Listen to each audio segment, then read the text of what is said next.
जय हिंद साथियों। तो साथियों, जैसा कि आप लोगों को पता है कि इस समय पर पूरा उत्तर भारत, या मैं बात करूं विशेषकर उत्तर प्रदेश, पूरा आपका भगवा हुआ पड़ा है। और इसके पीछे कारण है साथियों, उत्तर प्रदेश में इस समय पर जारी पूर्ण महाकुंभ मेला 2025, जो कि आपका 13 जनवरी से स्टार्ट हुआ है और चलेगा आपका 26 फरवरी तक। और साथियों, ऐसा आपने बहुत बार देखा होगा या सुना होगा कि ऐसा पूर्ण महाकुंभ मेला 144 वर्षों के बाद ऐसा एक महासंयोग बन रहा है।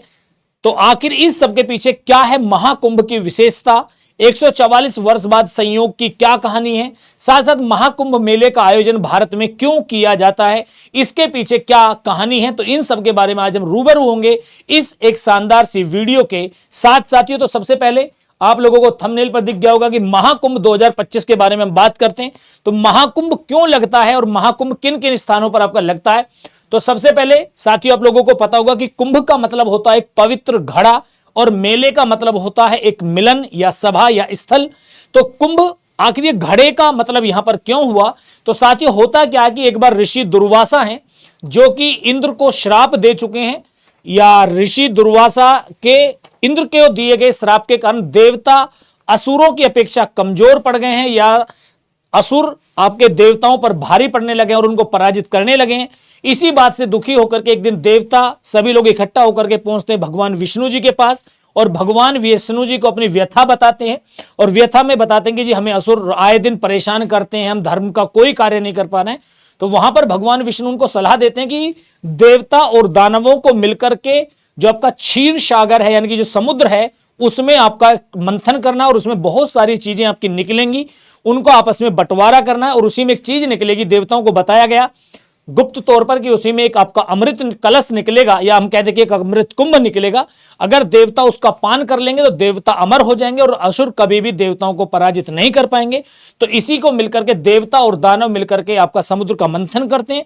तो वहां पर साथियों जो वो आपका कुंभ यानी कि अमृत का जो कुंभ निकलता है, तो देवता इशारे कर देते हैं आपका इंद्र के पुत्र जयंत की तरफ, और जयंत उस कुंभ को लेकर के या अमृत कलश को लेकर के आकाश में उड़ जाते हैं। अब होता क्या कि देवता और दानव उस अमृत कलश का पकड़ने के लिए, प्राप्त करने के लिए 12 दिन तक आपका साथियों संघर्ष हुआ है। और ऐसा माना जाता है कि देवताओं का एक दिन मनुष्यों के एक वर्ष के बराबर होता है। तो उन दोनों के मध्य जो संघर्ष हुआ है साथियों, वो 12 दिन तक चला है। तो 12 दिन बराबर 12 वर्ष। तो इसीलिए साथियों कुंभ मेले का आयोजन आप देखते होंगे कि 12 वर्ष बाद आपका आयोजित होता है।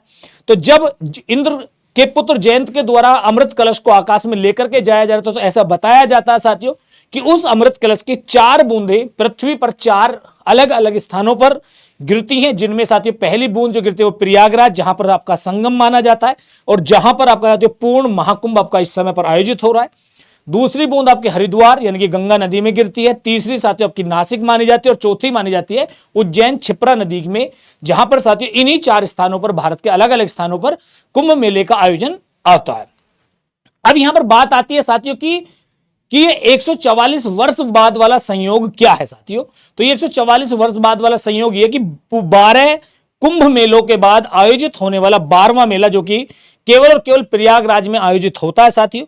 तो ये अब की बार जो पूर्ण महाकुंभ मेला जो 144 वर्ष बाद संयोग है, ये भारत में सिर्फ और सिर्फ प्रयागराज में आपका लगता है। तो अब यहां पर देखिएगा ये कहानी सब लिखी हुई है कि अमृत का समुद्र मंथन किया, जिसमें कुंभ निकला, बचाने के देवता भागे, हरिद्वार, प्रयागराज, उज्जैन और नासिक में गिरी, उज्जैन में क्षिप्रा नदी और नासिक में गोदावरी नदी के किनारे पर ये मेला लगता है। और ये इमेज है साथियों हमारे समुद्र मंथन की। इधर आपको दिख रहे होंगे देवता हैं, इधर आपको दिख रहे होंगे दानव हैं। ये आपका कश्यप ऋषि का आपका बना हुआ था, ये विष्णु जी का वो प्रिय जिसको आपका रस्सी के तौर पर बनाया गया, और ये समुद्र मंथन आपका किया जाता है। और ये 4 स्थान है साथियों जहां पर वो आपकी बूंदें गिरी थी। हरिद्वार गंगा नदी, प्रयागराज गंगा यमुना और सरस्वती का संगम माना जाता है, उज्जैन क्षिप्रा नदी और नासिक गोदावरी नदी, जहां पर ये 4 बूंदें गिरी, या मैं कह दूं कि जहां पर भारत में आपका कुंभ मेले का आयोजन आपका होता है साथियों। तो कुंभ मेले का अब बात आती है कि जी ऐतिहासिक प्रमाण हमें कहां कहां मिलता। तो ऐसा नहीं है साथियों कि ये केवल हमारी किंवदंती हैं या हमारी अनुश्रुतियां हैं, ऐसा नहीं है।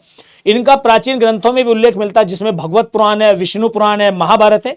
यहां तक कि साथियों जो विदेशी यात्री जब भारत आपके आए हैं प्राचीन भारत में, तो उन्होंने भी कुंभ मेले की ऐतिहासिकता का वर्णन आपका किया है, जिनमें चीनी यात्री वैनसांग साथियों सती में प्रयागराज में के कुंभ मेले का वर्णन किया है।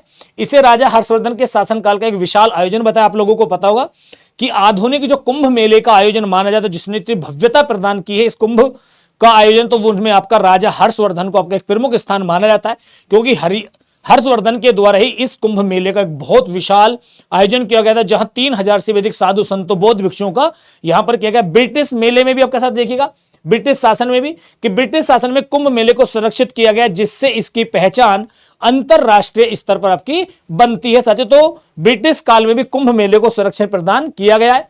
कुंभ मेला हर 12 साल में ही क्यों लगता है, इसके पीछे मैंने आपको कहानी बताई थी कि दानव और देवताओं के बीच में 12 दिन तक आपका लड़ाई हुई थी उस अमृत कलश को प्राप्त करने के लिए, और देवताओं का एक दिन मनुष्यों के एक वर्ष के बराबर होता है, तो 12 दिन बराबर 12 वर्ष। तो ये तो होगी एक ऐतिहासिकता, लेकिन कुछ राशियों का भी लंबा खेल है। तो वो क्या है कि बृहस्पति ग्रह और सूर्य की स्थिति का कुंभ मेले से गहरा संबंध है। जब बृहस्पति ग्रह आपका कुंभ राशि में प्रवेश करता तो सूर्य मकर राशि में होता, तब कुंभ मेले का आयोजन आपका किया जाता है। बृहस्पति को अपनी कक्षा में 12 साल का समय लगता है, इसलिए कुंभ मेला हर 12 साल में एक बार आयोजित होता है।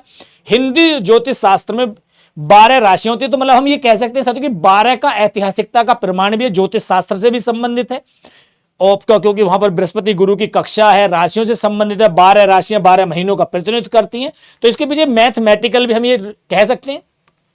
अब बात आती है साथियों कुंभ मेले में क्या क्या अंतर आप सुनते होंगे बार बार। तो जो अब इस समय पर वर्तमान में लगा हुआ साथियों, वो हमारा पूर्ण महाकुंभ मेला केवल प्रयागराज में हर 144 वर्ष में आयोजित होता है। यह 12 पूर्ण कुंभ मेलों के पूरा होने के बाद होता है, यानी कि अब है, इसके बाद 144 हम ये कह सकते हैं साथियों लगभग 2169 में आपका ये लगेगा। पूर्ण कुंभ मेला हर 12 वर्ष के स्थान पर होता है। हरिद्वार, प्रयागराज, उज्जैन और नासिक। अर्ध कुंभ मेला हर 6 वर्षों में केवल हरिद्वार और प्रयागराज में आयोजित होता है। माघ मेला यह हर वर्ष माघ महीने में प्रयागराज के संगम तट पर आयोजित आपका होता है। तो ये आपके कुंभ मेलों के बन जाते हैं साथियों। तो अब इसमें कुंभ से जुड़े कुछ विशेष तथ्य क्या क्या बन जाते हैं। सिंहस्थ कुंभ कौन सा कहलाता है? उज्जैन में कुंभ मेले को सिंहस्थ कुंभ कहा जाता है। अगला सिंहस्थ कुंभ मेला 2028 में आयोजित होगा। ग्रहों की स्थिति कुंभ मेला सूर्य, चंद्रमा और गुरु की विशेष स्थिति के अनुसार मनाया जाता है। और सबसे इंपॉर्टेंट साथियों आपकी कंपटीशन या प्रतियोगी परीक्षा के लिहाज से कि यूनेस्को की मान्यता क्या है साथियों, कि वर्ष 2017 में कुंभ मेले को यूनेस्को ने इंटेंजिबल कल्चरल हेरिटेज सूची में शामिल किया, यानी कि विश्व की या मानवता की अमूर्त सांस्कृतिक धरोहर की सूची में कुंभ मेले को आपका शामिल किया गया यूनेस्को जैसी संस्था के द्वारा वर्ष 2017 में साथियों। ठीक है, वैज्ञानिक दृष्टिकोण क्या होता है, इसमें आपका क्या फर्क पड़ता है। नदियों का औषधीय गुण, औषधों के अनुसार कुंभ नदियों का जल औषधीय गुणों से भरपूर होता है। स्नान से शारीरिक और मानसिक शुद्धि होती है। ठीक है, तो ये आपका वैज्ञानिक दृष्टिकोण आपका बन जाता है साथियों। हम बात करते हैं साथियों यहां पर महाकुंभ 2025 में क्या क्या विशेष बातें हैं। तो 13 जनवरी 2025 से चला, फरवरी 26 2025 तक चलेगा। इस बार 6 प्रमुख स्नान आपके इसमें बनने वाले हैं। कितने? 6 शाही स्नान होंगे। अखाड़ों के साधु संत और नागा संत भाग लेंगे इसमें, और यहां पर योग सत्र, कथा वाचन, प्रवचन और सांस्कृतिक प्रदर्शन जैसे कार्यक्रम आपके चलते रहेंगे साथियों। तो मिलते हैं साथियों आपसे फिर। उम्मीद करता हूं कि इस कुंभ मेले से आपको बहुत सारी चीजें बहुत क्लियर हो गई होंगी। इतना बड़ा हमारा सांस्कृतिक धरोहर आपका इस समय पर आयोजित है। तो मिलते हैं फिर आपसे किसी नए सेशन के साथ, तब तक के लिए धन्यवाद। जय हिंद, जय भारत।